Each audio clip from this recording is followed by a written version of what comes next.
here to help.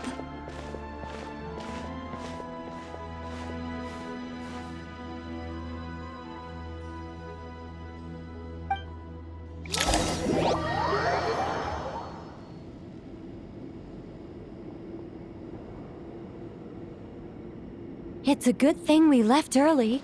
We almost got locked out.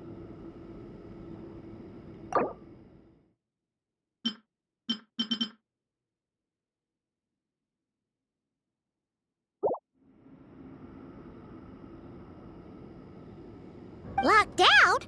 What do you mean? Oh, you haven't heard? An invisible barrier has appeared around Sumeru's borders, cutting off all travel in and out. No one can leave and no one can enter. Sumeru has become a lonely island. Are the Fatui behind this too? Actually, no. This has nothing to do with them. I suspect it's a defense mechanism within Irminsul itself. Irminsul is the source of Teyvat's ley lines after all, and Sumeru is the nation closest to it. I imagine this function was put in place to seal the entire region off in the event of serious damage, preventing the disaster from spreading to the rest of Teyvat. It may have been implemented long ago. But doesn't that mean that the people here won't be able to escape to other nations if the anomaly keeps spreading? Currently, that does appear to be the case, which is precisely why I am here.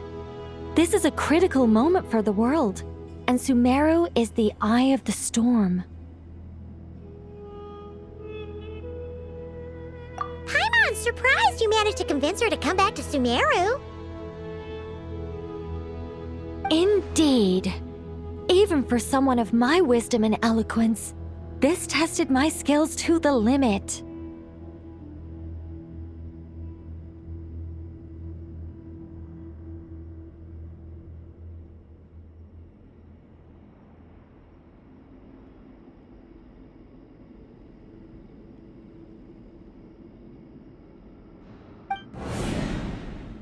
And why should it concern me that Sumeru's in trouble? Surely you don't think I still have feelings for that place? Judging by your tone, I suppose you don't. Sounds like you don't know much about my past. And here I thought you knew everything. All I know is that the Ibis King is the source of your power. He was quite a prominent moon envoy once upon a time, so I do know a thing or two about him.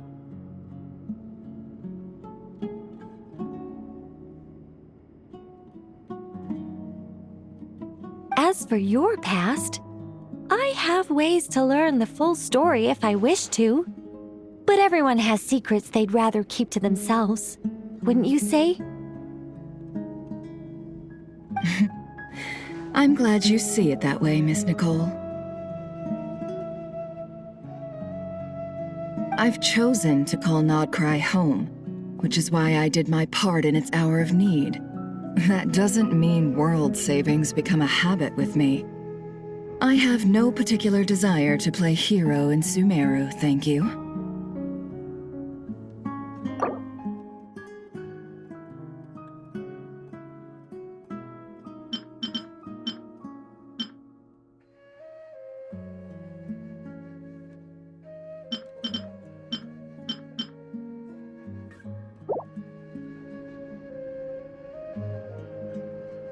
I understand.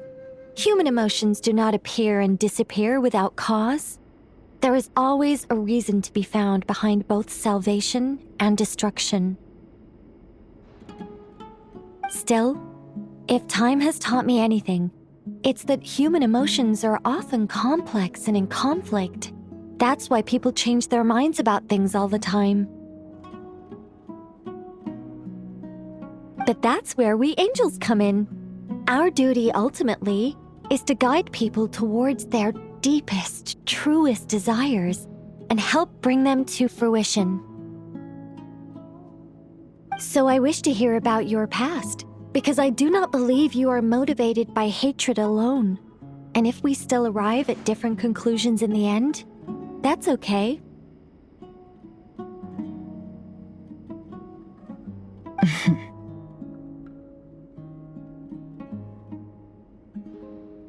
I refuse.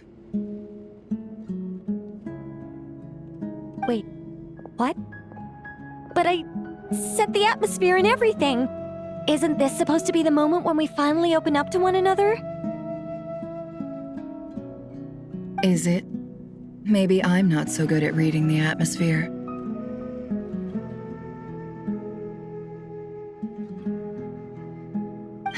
You're right, Nicole. There's more to me than just hatred.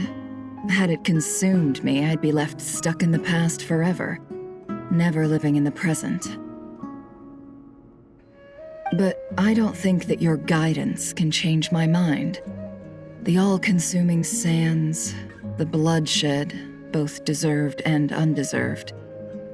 Those old emotions cling to me like a shadow. Do you wish to shake them off? No. I hope to remember them forever. Those emotions and memories shaped me into the person I am today. They'll always be a part of me.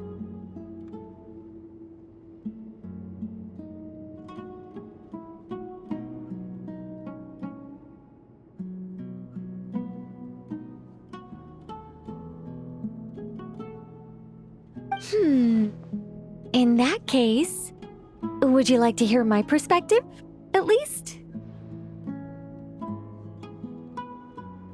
Sure. It's not every day you get to hear an angel's opinion.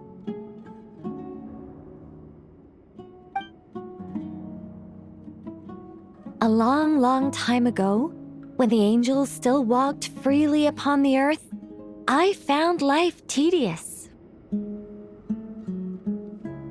Monotonous work, lukewarm relationships.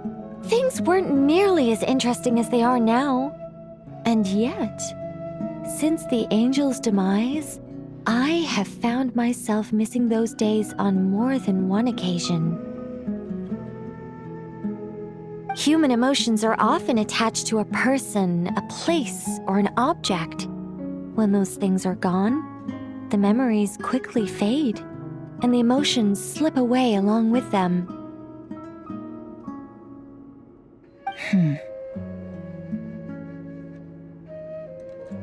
If Sumeru were destroyed, both rainforest and desert would be no more.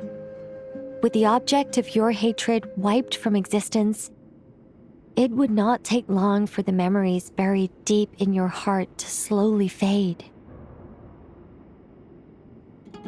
Both love and hate are intense emotions, but they are nothing compared to the void left behind when they disappear.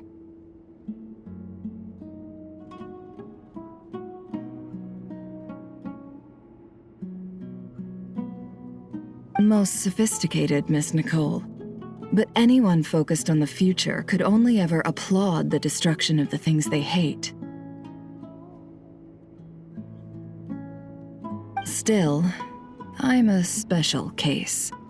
Someone once told me that human memory is more selective than a Mora-hungry merchant choosing between customers. We all need a reality check once in a while, so we don't forget the truth.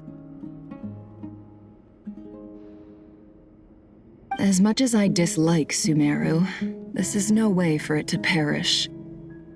All right, you win. I'll help you out a little, but I won't work for free. How much will you need? You're not gonna milk this for all it's worth, are you?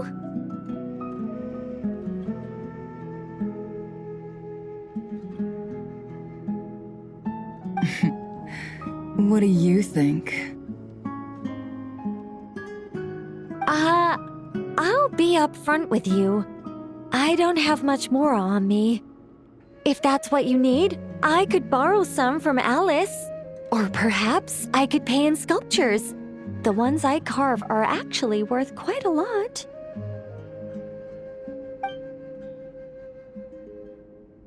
Just cover my travel expenses. Huh? Is that all? That's all. Given all the people I owe favors to, I can just about justify a trip to Sumeru.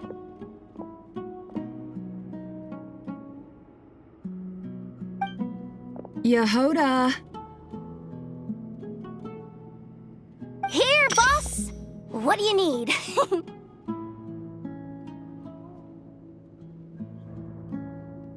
I'm going back to Sumeru for a while. While I'm away, you'll be in charge of the curatorium. Me?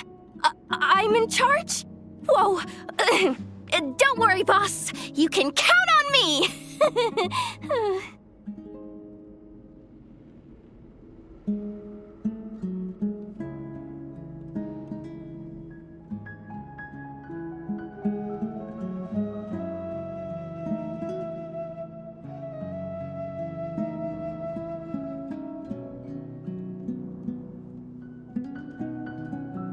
And that was how the ingenious Angel Nicole brought you the perfect person for the job in your hour of need. Hip hip hooray!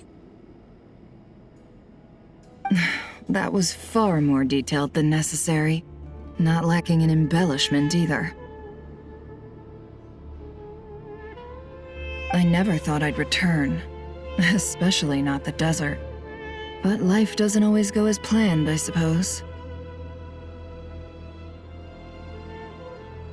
What's Candace up to?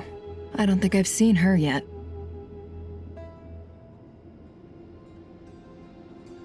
She is still taking care of things in our village.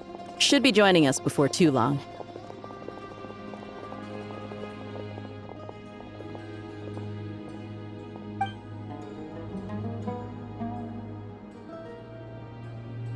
Oh, and sorry. Hope we're not interrupting anything. We have some good news, though. We're planning to go to the mausoleum of King Deshret to look for the legendary Aru, then use it to try and restore the Akasha system. According to records in the Temple of Silence, the mausoleum houses something called Aru's Chute, which can be used to establish connection with Aru. We still have some time before we leave, so there's no rush.